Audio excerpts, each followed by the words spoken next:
I find that people become so entrenched in their own thoughts and ideas that they lose the ability to question themselves. They say stuff, and when they're saying it, they don't doubt what they're saying. Doubt is great. Doubt is amazing. Let doubt drive you. Whatever the mind can conceive and believe, the mind can achieve. Welcome to the Dream Big and Think Different podcast, where we inspire, impact, and empower. Progress is impossible if you always do things the way you have always done things. It's time to dream big. Here's your host, Dr. Sachin Maskey.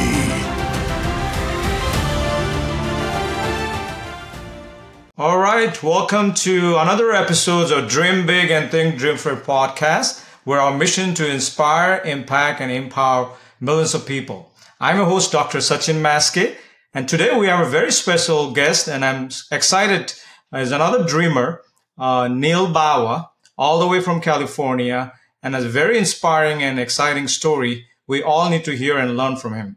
I'm very honored and privileged and very excited to have Neal in our show. How are you doing, Neal? And welcome to the show. Thanks so much. I'm excited to be here. We've talked before and met each other, connected with each other many times before, so it's great to be on the show. Thank you. And I know it's a beautiful day here in Massachusetts too. It's sunny, and again, it's amazing day, and I'm very excited for today's show. Before I start, I wanted to give a short bio of Neal, and we'll start the podcast from there. So again, the short bio: Neal Bawa is a technologist who is universally known as real estate circle as the mad scientist multifamily. Besides being one of the most demanded speaker in commercial real estate, Neal is a data guru, process freak, and outsourcing expert. Neal chairs his $1 billion multifamily portfolio. He has done 31 projects in the past, about 5,000 units plus in more than 10 states. Neal Bawa has a two mantra that he follows. The first mantra is, we can only manage that what we can measure. And his second mantra is, data beats gut feeling by millions miles. This mantra and dozen other disruptive beliefs drive profit for his 900 plus investors. Neal Bawa is also CEO and co-founder of Ugrow Investment. He's also CEO and founder of Grow Capital's Investment. Neal loves public speaking, and he's energetic and humorous speaker. He also served as CEO of Multifamily University as apartment investment education company. He is a top-rated and demand presenter at conference and event across the country. Over 5,000 students attend his multifamily seminar series each year, and hundreds attend his apartment magic boot camps. Tens of thousands listen to his podcast appearance, and he is featured in over more than 150 top podcasts and radio shows. Neal's asset management revenue optimization technique for multifamily are considered unique in the industry. Thank you, Neal, again. Today we're going to focus about his mission to build 10,000 townhomes, something called build to rent, and also our real estate trend that's going on for past 18 months. My first question for Neal today is, who is Neal Bawa and why is in his world? Neal Bawa is a technologist. He's a data geek. He's a data scientist that is obsessed with the use of big data to create profit in many spheres of life, including real estate. Sure. But I'm not necessarily a real estate guy, and I don't ever want to be a real estate guy. I'm somebody that looks at data. I looks at technologies like AI and says, how do I apply this to real estate and get the maximum possible result? When I make my mistakes, I want to measure them, figure out how I made the mistake, what was that measurement, and then I basically say, how can I take this measurement and make sure that I don't make the same mistake again?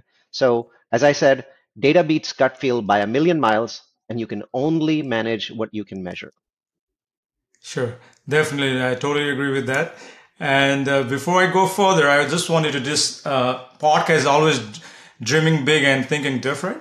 I wanted to go back to your childhood, when you're a child. What was your childhood dream back in those days? My dream was to come to the United States. I have always been obsessed with one singular idea. If you look at the wallpaper in my room in India, it was the entire wall, which, I didn't have the money to actually pay somebody, so I did it myself. I did it with a glue stick, so it actually came off and I had to redo the whole thing. And it was a wallpaper of the Manhattan skyline. And to me, I think what I was interested in was not America, but it was the idea of America, the idea of Hmm. a place where all things are possible, the idea of a place where people could be the greatest technologist in the world, or the greatest entrepreneur in the world, which I believe is Elon Musk, or the or people like Martin Luther King. I mean, these people inspired me. So what I America is a place, Absolutely. but I think more importantly, America is an idea, and there are in the world hundreds of millions of people today that are still inspired by that idea. Sometimes I feel Americans feeling like their country is going, downhill. But don't believe that. There are hundreds of millions of people banking on you not believing that. Because the idea Uh-huh. of America is what keeps Western civilization going. And that's throughout my childhood, I clung to that idea, saying, this is something that I have to be part of.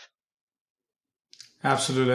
I totally agree with that. And this is definitely a land of freedom, and I call it land of opportunity. We all just have to need to have a dream, and if you work every day and don't give up, I think anything can be possible. I totally agree with that. So getting back to going back to your childhood, and I believe you were born and raised in India. I And was, can you, yes. yeah, tell me more about how was your childhood, and where did you go to school? So I went to school in Mumbai, and when I was 9 or 10 years old, I was diagnosed with borderline autism. So my father was a Hmm. fighter pilot in the Indian Navy, so we had access to the local hospital, and luckily I got good treatment there. So they didn't cure autism because you can't really cure autism; you can manage it.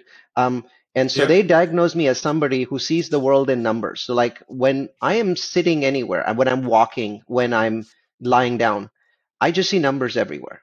Everything is translated into numbers. For example, a few Hmm. seconds ago when you were speaking, I had a moment to think, and my mind was thinking, what is the aspect ratio of the Zoom window in front of me? And I was thinking, I think it's 17 by 10. Now, that may not make any sense to you, but it sort of explains to Hmm. you how my mind thinks.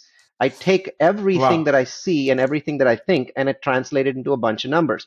Now, initially, my teachers thought that there was something wrong with that. But when they diagnosed Hmm. it, they said, this is a gift. You need to let it develop. But what you need to do at the same time is not withdraw into numbers. So they focused on my social skills, which were poor because I was basically just, I couldn't understand anybody that didn't speak numbers, and people don't speak in numbers. So they worked with me Absolutely. to make me understand that it's not normal for people to speak in numbers, and that my gift means that I can speak in two different ways, socially with other people, and then also Uh-huh. internally I can have my constant number discussion going. And that really helped me and sort of normalized me from that autistic spectrum. That's amazing gift you have from, and all these things you're doing is basically are about data and the numbers. So you were born and raised in Mumbai, and you came to United States and back in, I don't know when exactly. When did you arrive here? It was extreme luck. I came here in 1997. I was teaching some extremely complicated courses, and everyone wanted that kind of training. It was technology that was helping build the internet. So there was the back end infrastructure of the internet. And so very high in demand. So my timing was incredible. And then the company that hired me moved me up into management a year later. And then 2 years later, I was running that company. So I was one of Hmm. their youngest VP. So I became a VP at the age of 26, and 27, became a Uh-huh. chief operations officer at the age of 28, and became a partner in the company 1 year later. And I ran that company, that technology company, from 1999 when we had 10 employees to when we sold in 2013 when we had 400 employees. And Or, throughout that process, that 14 years, as you can imagine, Sachin, I was like you, you're a doctor, technologists that are successful. We make a huge amount of money, and unfortunately, sure. I live in Taxifornia. And so I was paying 53% of my income to the IRS, right? So 39.6% for California, 13.3%, I like that. 13.3% California, 39.6% federal, and then Medicare and Obamacare on top. So I was paying 53.3% of my income. That's And what ridiculous. drove me to real estate was simply this strong desire to get my taxation down. And I went from Yep.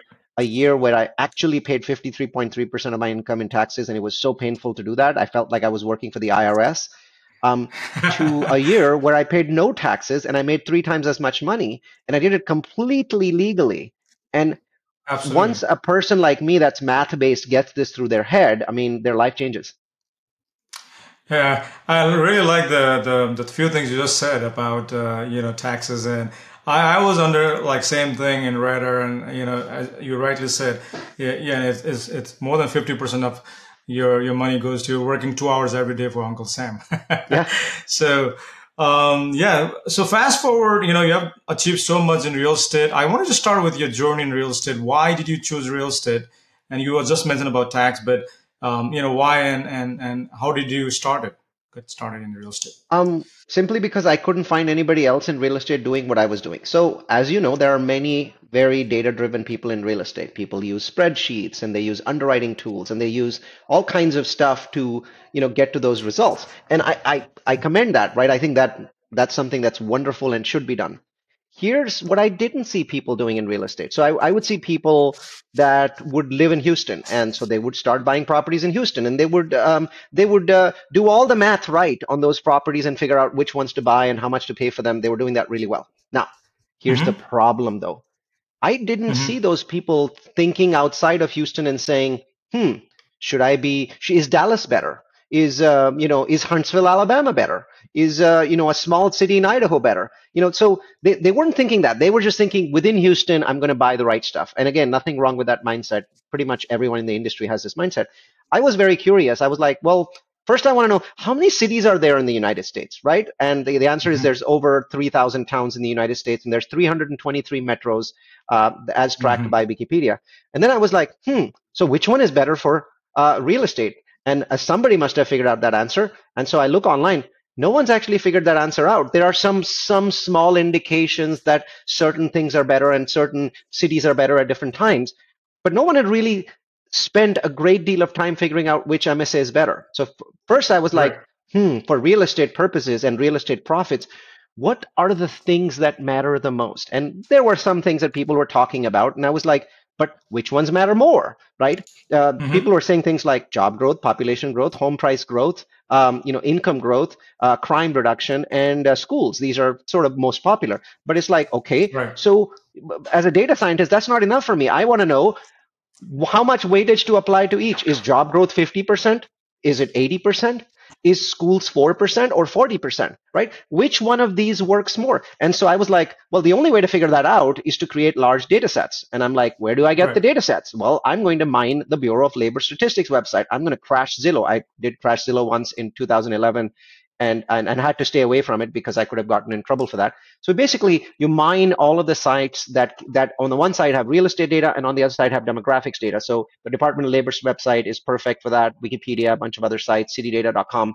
And on the other side, you have all these real estate websites like Zillow and 10 others like that. So you take the real estate data, which shows you real estate profits, home Mm-hmm. prices going up and down, rents going up and down. And then on the other side, you see demographic data and you say, I'm going to take these and smoosh them together and then run Right. lots and lots of analysis to see, what makes the biggest difference?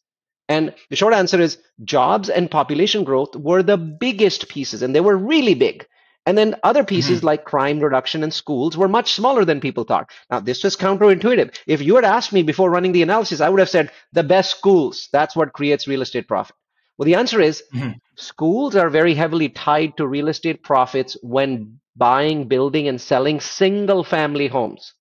But Absolutely. when buying, building, or selling rental properties, that school number went down pretty drastically. The correlation between profits and schools was a lot lower than most people think. And this is what data Mm-hmm. does. It slaps us in the face all the time, right? It's like, Yeah. no, no, no, no, no. That's your belief. Your belief doesn't mean anything. The world doesn't pay you for your belief. The world pays you for data driven aha moments. And so I had aha Mm-hmm. moments and I was like, Then I said, what about bigger markets? What about smaller markets? And I kept asking those questions, dozens, hundreds of different questions, because I'm a curious Sure. chap. I need to know these things, Yeah. right? I just have to know them because I have to know them. So I started doing that. And then eventually around 2010, 2011, insights started to emerge.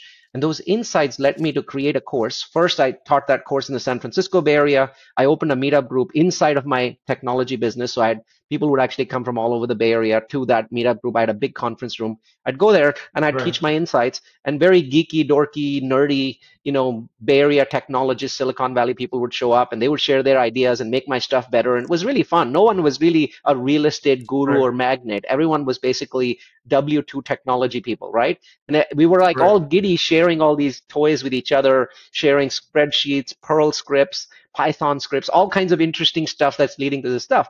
And then somebody comes and says, put this on the internet. So I go on over Christmas, I record a 2.5 hour course.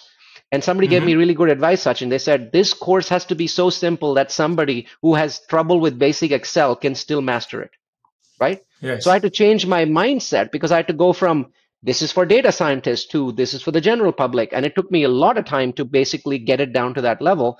And I did manage to do it. And the rule was that the rule I created for myself, which took me a year to figure out, is in 10 minutes, Sachin or someone else that just has barely enough Excel skills, in 10 minutes should be able to take a city that they've never been to before, don't know anything about, and another city that they've never heard of, don't know anything about, and be able to compare them and easily tell which city is better for real estate investing and how much better. That was the challenge, Wow. and it had to be done in 10 minutes. So I had to basically do all of the work for people so that they just had to plug in 5 numbers. And I had to figure out where the 5 numbers were available publicly without paying any money. So I did that. I called the course Location Magic. I put it up on Udemy, and I think 100 people are going to show up. Right now, there's 12,500 people taking the course, and it has thousands of 5-star reviews. Clearly, there are geeky, dorky, nerdy people like me everywhere in the United States. They just don't know where to go. And so I provided a way for them to do this. And, I've continued on from there. That was, 2011, 2012. Now there's 100,000 people that follow me. There's 1,000 investors that have given me about $300 million of their money to buy and build properties of all kinds, different sorts of properties. But what I'm interested most in is that when I do these podcasts, Sachin, after every podcast, people send me emails saying, have you looked at this parameter? Have you looked at this website? Oh, don't you know that this AI tool is doing all of the things that you're doing in 5 minutes, right? You just have to go do this. And so I now have this enormous repository of free research and information that I get just by being on podcasts. And that's the joy of life. Yes. Yes, absolutely, absolutely. By the way, I've gone through your Udemy course, and I really like the presentation there. And I would encourage all the listener and whoever is watching this to try that out to figure out the location magic is really good one. And I think you do every year, 2020/real focus. So it's udemy.com, udemy.com/real focus. Check it out. I think it'll make you think differently. I think it'll make you a better investor. And I mean, it applies for really everything, right? So whether you're doing self-storage or multifamily, new construction, or value add, it applies for everything, because it's a mindset. It's a mindset about why does real estate make such a staggering amount of money? And I think you'll discover the answers. Absolutely. So going back to, I guess, next questions. So we talk about why you real estate now. I want to talk about your company, Grow Capitus. And I believe you started in 2018, around that time. And my question is why and how did you got started on this? So in 2013, I sold my technology company. I was the junior partner. There was a senior partner for, staggering amount of money. We were the class leading company in our space. We got the highest multiples that anyone's gotten in our space. And we did that because I was extremely obsessed with technology, with data, but also with outsourcing. So we had built, outsourcing systems that were incredible. And so we had margins that no one else had dreamed of. So I was like, how do I take these class leading systems and this outsourcing methodology? How do I combine that with real estate? Has anyone else done that? Now, actually, multiple people have done it. Lots of people have what we call virtual assistants. I never call them that because those people don't fully understand what these people are careful of. I call it outsourced armies. So I have an army in the Philippines, and I started growing that army in the 2013, 2014 timeframe. So while Grow Capitus was started in 2018, I actually became a real estate syndicator in 2014. So for 4 years, I was working with someone who was a senior partner, watching, learning, providing suggestions before I sort of set out on my own. And so the experience has been about 9 years now, plus another 9 years, because I was doing real estate for 9 years just for my pocket as a technologist, buying dozens of single family homes and selling them duplexes, Sure. triplexes, fourplexes, sevenplexes. So I was doing a lot of real estate just as a technologist, no investors, just me and family for 9 or 10 years. And then for the last 9 or 10 years, I've been doing it professionally. And Grow Capitus came about because my partner, wonderful as he was, would not do what I do, which is as soon as we come up with a question, he would use his experience and gut feel to answer it. And that would often be the end of the discussion. My way Okay. is as soon as come up with a question, I write it down. And then I basically say, let's research what other people think about this, what data says about this, and how do we measure this? So how do we measure the Hmm. answer that people are giving us? Maybe their answers are completely bullshit, complete bogus, or they're amazing. How do Hmm. we measure that? Well, he didn't like that process because to him, it was a disruptive process. To me, that's just the way things need to be done. That's what we get paid to do in my mind, right? So Yep. so it eventually the paths converged, and I went my own way, and I've built a company where I'm proud to say a whole bunch of people are like this. So, right, so they over time you can train people to be process driven. So like for example, if you want to do something like decide where we want to go for our annual meeting, we went to Breckenridge, we went to Scottsdale. Well, then we'll Hmm. create a form, and then that form will get published on our Slack channels, which, we have fun Slack channels to post our pictures and things like that. And so what this allows Sure. us to do is basically figure out everyone in the company, what they're thinking, which cities do they like, why do they like them, and all of that is coming into a form. That form is going in Slack, and that it's there forever. So even if a city doesn't win this year and we go off to another city to have our annual fun, maybe we can go back and look at the city again a year before. That's system, that's process, that's institutional company knowledge that you're storing and reusing, even though it's only about Hmm. which place I like best for fun. Right? I use that Hmm. as an example because it's easy to understand. Now apply that to 10,000 things that you do, right? And then Yep. all of a sudden, the knowledge of the people in your company is not just stored, but it's used and reused and used in the best way. So I call myself a process freak because when I Hmm. do something that I like, my immediate urge is, how do I make sure that this keeps happening without me? Right? Sure. So I'm immediately into a meeting where it's like, this is really good. How are we going to turn it into a process? And how are we going to turn it into a process where 90% of the work is done by my amazing Filipino army and 10% is done by my employees in the US? And if you do Yep. that thousands of times, you end up with something really powerful, and that's Grow Capitus. Wow, that's amazing. So it's been around for 6 years now. So what are you guys are doing now in Grow Capitus? What is your major We've focus? We've done lots of things. So we've done obviously value add multifamily, new construction multifamily. We've built townhomes. We've also built luxury townhomes. We've done self storage, office, industrial, flex. Loved it all. It's wonderful. But do you remember at the beginning I was saying I'm obsessed about what's the best? How do you measure?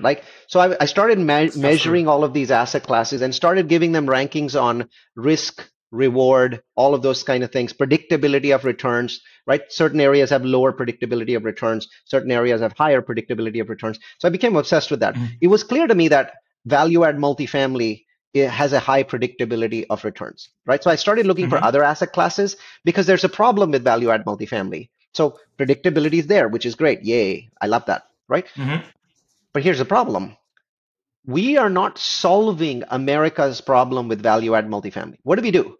We take a building, it's old, right? So it's got, old countertops and it's got old cabinets, and we go in there, we replace the cabinets, we replace the countertops, we make it look nicer, we put a coat of paint on it.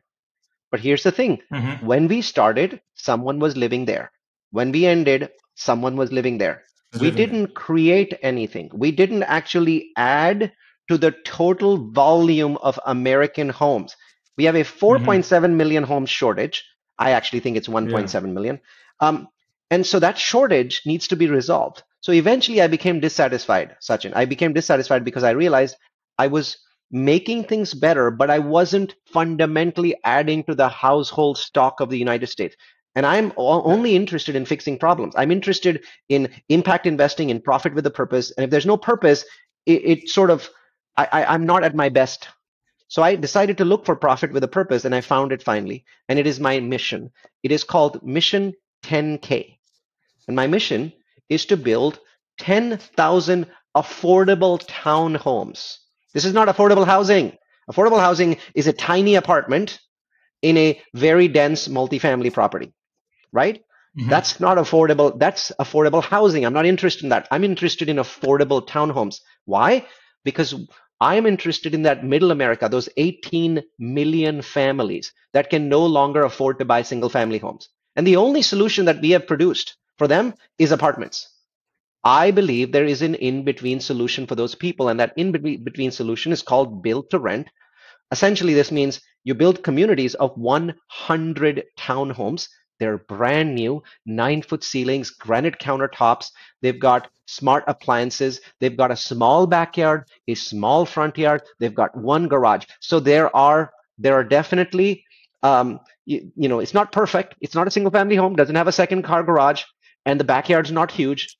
But that is Yep. what America can afford today, right? Hmm. And so my mission has become that fine, we need 70 million apartments or 60 million apartments in this country, and we've got most of them already. We've got a stock of about 55 million apartments.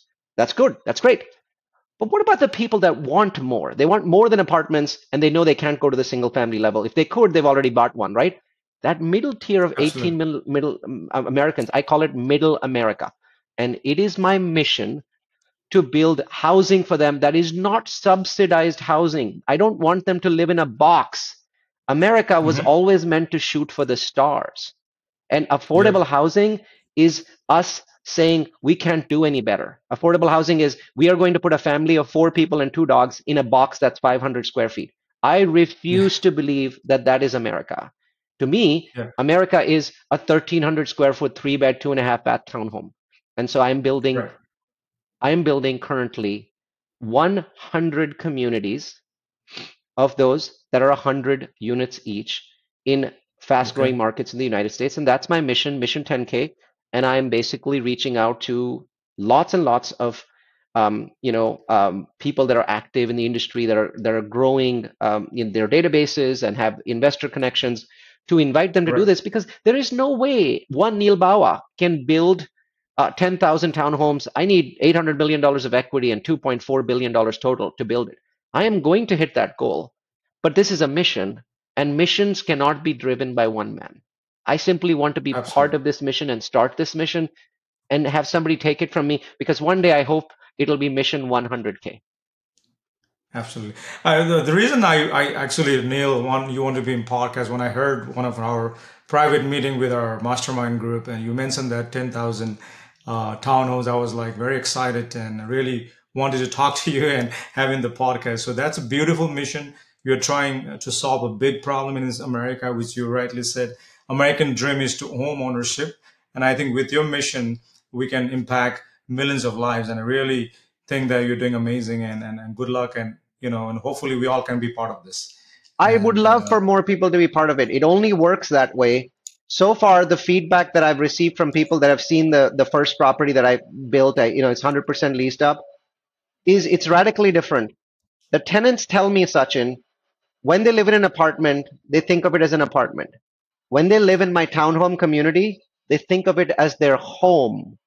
There absolutely is a huge difference, and there is a difference. nobility and there is a pride in providing Americans with something that they're proud to call their home. Absolutely, totally agree with that. You're doing amazing. So again, we definitely wanted to help you out and be part of it. Well, if you're And listening and you like what I'm saying, go out to mission10k.com, connect with me because I need your okay, help.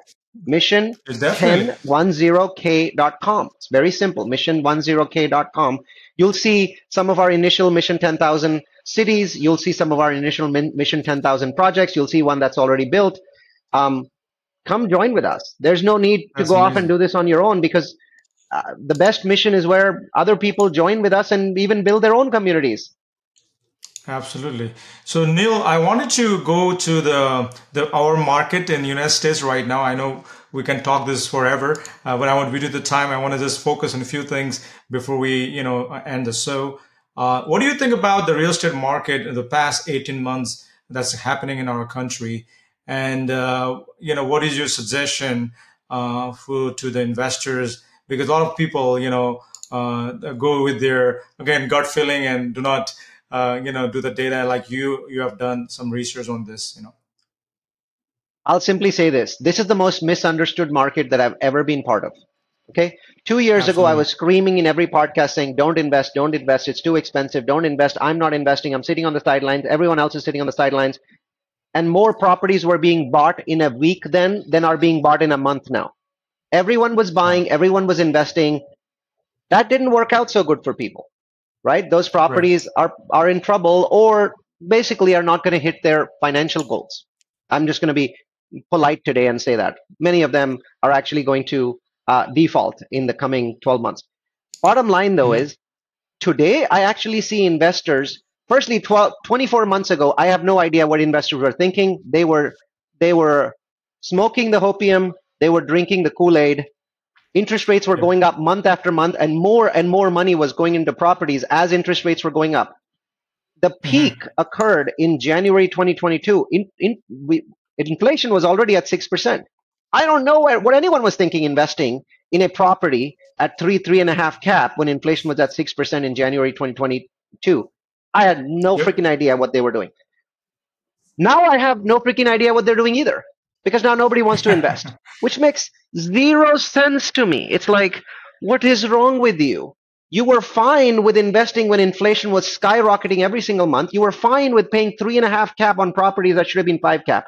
Today, every property is 5 cap, which means that the Mhm. prices have gone down between 21 and 29%, right? Yep. And all of those people that were claiming 4% rent growth are now underwriting for 1.5 or 2% rent growth. So now Mhm.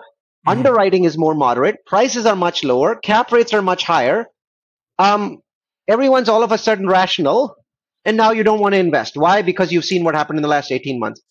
This is Mhm. the most irrational that investors have been since 2009 because Mhm. investors do not understand one thing fundamentally. Every investor in America knows what Warren Buffett said: be greedy when others are fearful and be fearful when others are greedy. This is the most famous quote of all Absolutely. time, right? It's probably been Yep. said on this podcast multiple times. But no one actually listens to what Warren Buffett says, right? Mhm. There is only true opportunity in distressed times. That is the Absolutely. only thing possible. Because if there is no distress, how can there be true opportunity? Everyone has money to invest. True opportunity Mhm. diminishes and dies when there's too much money to invest. Today, there's opportunity and a lack of money. Why? Because investors are thinking we can make 4.5% in the bank. And that is the Mhm. worst way to think. And I'll explain why. Number one, Sure. in the last 10 years, inflation was 1.5%, and you could make half a Mhm. percent in the bank with a money market account. So you were losing 1.5% and making 0.5%. So you were minus 1%, right? So your Mhm. net worth was going down by 1% every year. Now let's look at it Mhm. today. Average inflation in the last 6 months has been 6%. And in the bank, you can make Mhm. 4.5%. 6% minus 4.5, you are minus 1.5, where before you were minus one. You are losing Yeah. more money today. You know what's the only thing that's changed? You're happy losing money. All the investors are like, I am making 4.5%. No, you're losing 1.5%. And for the last 10 years, you've been losing 1%. You're now losing more and you're happy. Why? Because you're not an investor. You're a speculator. You're delusional. You don't know how to do math. Mhm. You're losing more money today than you were 18 months ago, and you're missing out the chances on buying properties that are 20 to 25% discounted. It's Mhm. ridiculous. I do not understand it. I'm literally banging my head on the wall saying all these people promised themselves that they would never miss out a 2009 opportunity again. And that's exactly what they're Mhm. doing. Absurd. Yeah. Absolutely, absolutely. So I can see your passion on this. Definitely, it's ridiculous how things are going on, and a lot of investor definitely, would have to do more of education and try to do a right thing. So I agree with you totally. Yeah. What It's do you our what do you job, think right? about this? What do you think about this rate hikes that recently, I think yesterday or day before yesterday, going up, and what do you think the impact on the new construction project? With this Um, and Significant impact. I mean, if you're doing new construction right now, you should pause. I have projects in Texas. I just went back to my investors. I try to keep my ego aside, and I said to them, if I build them now, we'll probably make 10%. If I pause for Mhm. 12 to 18 months, we'll probably make 20%. Which one makes sense? And the investors, if you explain things to them, if you show them the numbers, they're logical. So they blessed it. We went and we paused our projects that are in process. Let me tell you Okay. where the opportunity is. Because remember, people are like, oh, so new construction, there's a challenge there. Yes, it's a short-term challenge. It's not a long-term challenge. There is Absolutely. no one in the United States, including the Federal Reserve, that believes that interest rates will be this high in 12 months. No one. And I don't believe it either, because if they were this high in 12 months, the economy would be in a severe recession, right? Because you can only pound the economy with super high interest rates for so many months or so many years before it crashes. And have you ever seen interest rates stay high in a recession? Not once in the last 200 years have interest rates stayed high in a recession. The math doesn't work, right? There's no need to keep them high when demand is crashing. So I know rates are going to be lower in 12 months, and I know that they're going to be even lower in 24 months. Knowing that, what should I be doing? Construction, I already told you this may be a good time to pause. Here's what you should be doing. Land. This is an incredible time to buy land. All of you out there that have been thinking about land banking, this is your chance. I'm going to give you a real example. In the last 3 weeks, I've put 3 properties into contract. One of them was in my favorite market, Rogers, Arkansas. I was this close to buying a property for $2.5 million. It's 10 acres, $2.5 million piece of land, and having 60 days to close 18 months ago, right? I'm glad I didn't buy it. Right. I didn't buy it. Today, that piece of land is 1.1 million with a 17-month close. Wow. Right? 2.5 million to 1.1 million, 60-day close to 17-month close. Land becomes completely illiquid when interest rates go beyond 4 or 5%. This is an incredible time to land bank. And for my Mission 10K project, I am banking a new piece of land every 3 or 4 weeks, and I am paying nothing. Nothing. The one that I just signed a contract on was a $15,000 deposit, refundable for 6 months. And then if I don't want to refund it at that point, I add another $15,000. So now I'm in for $30,000, and I can keep it going for 17 months total. Disgusting. Wow. This is the time to land bank. So guys, listen. So we need to, definitely follow, Neal's recommendation, and I agree with him. There's a good time to buy land, and and definitely there's a lot to come in, coming months, and definitely a lot of opportunity. So I would like to switch the gear for a little bit more of personal questions to Neal. I know the time, I don't know how much time we have, but I just want a couple of more questions. So my question is, who and what inspires you and drives you to be productive every day? A desire to be better. There's people on this show that say family. There's people on this, show that say, other things. I desire to be better. I desire to be the best I can be. I'm in a competition with me.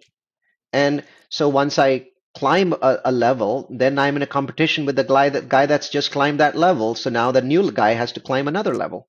So you constantly have to be competing with yourself. And that's what drives me forward. Absolutely. Totally agree. Better version of yourself and get better from yesterday, every day. I try to do the same thing. And what is your dream now, Neal? I know the mission is 10,000 townhomes.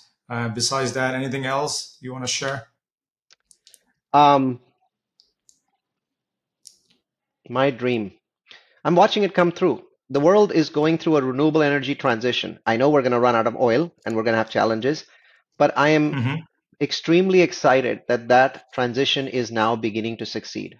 Everything in the past, super expensive. Now it makes sense. Today, the math is incredible. And yeah, I know it's a politicized area, so people will give me, trouble for saying this, but it's succeeding. It's succeeding far beyond what most people know. I'm obsessed with the math. I do not listen to what the left and the right say. They're politicized. The math shows incredible things. I am looking forward to living in the era of energy abundance. Absolutely.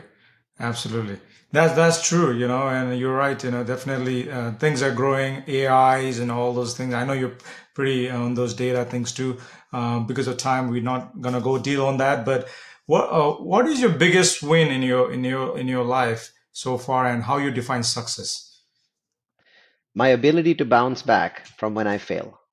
I think that Hmm. I think failure is the necessary prerequisite for success. People Absolutely. say, the Facebook guy never failed. He was in college, he started Facebook, he made all this money.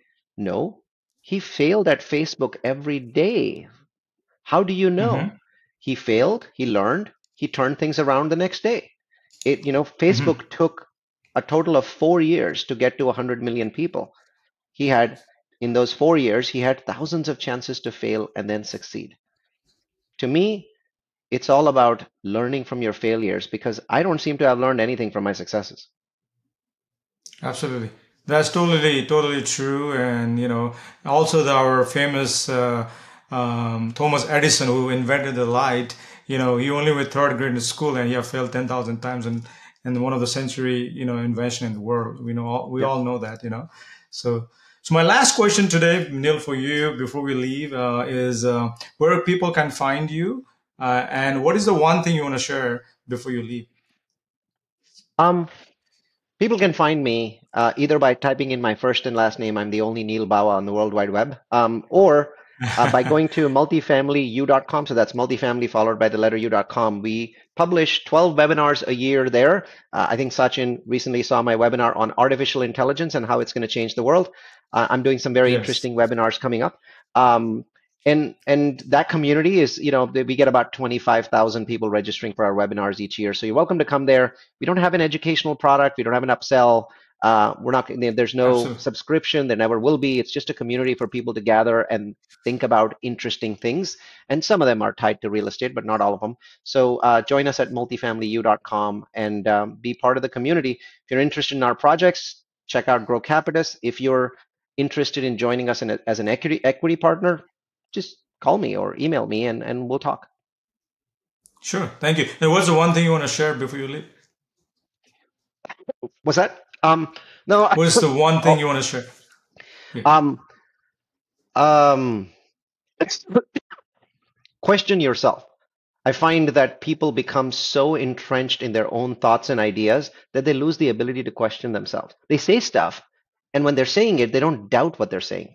Doubt is great. Doubt is amazing. Let doubt drive you. Absolutely. Absolutely. Yeah. Thank you so much, Neil. It was amazing. So many perks and so many golden nuggets we have learned today's show, and I really appreciate your time. Anyone who's listening and watching this video or podcast, I would really appreciate you can share and, like and subscribe, and that would be awesome. Thank you so much, Neil, again. It was an honor to have you in our show, and see you next time. Thank you for listening to today's episode of Dream Big and Think Different. We hope you enjoyed it. Please be sure to subscribe to our show so you don't miss any gold nuggets. And we'd appreciate it if you could rate and leave us a review on iTunes, Spotify, and other platforms. Until next time.